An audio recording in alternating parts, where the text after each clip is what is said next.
10 years old. Tiny Boitumelo, or Betty as she is fondly known, has been in and out of the Chris Hani Baragwanath Hospital throughout her short life.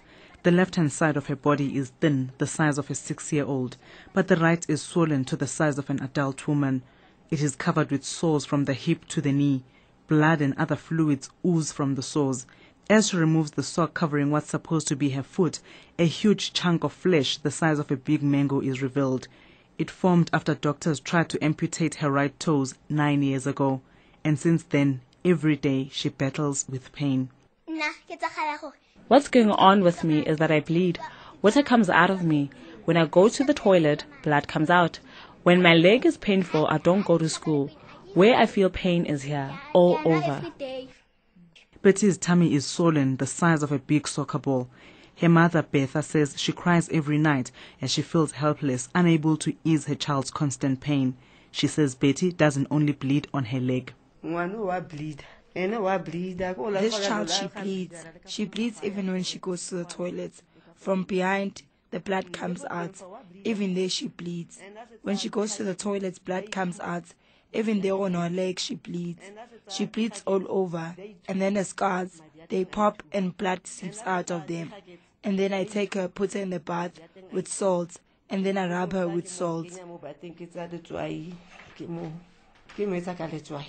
Helpless, she went to the Chris Hani Baragwanath Hospital hoping doctors will ease her daughter's pain. Betha says she would see a different doctor every month and they would all do the same thing. Take photos of Betty's legs and give her another appointment for the following month. This one time, Betha says, Betty bled until she was pale and had to be admitted. I spent my time crying, especially when I went with her and she was in pain, and I never got given anything. I ended up saying to one of them, a black person, and I was like, really, you can't even give me a bit of Panado to ease her pain? And that's when they wrote a prescription to go get Panado. All Betha wants now is to see her daughter getting better and living a normal life like most girls her age.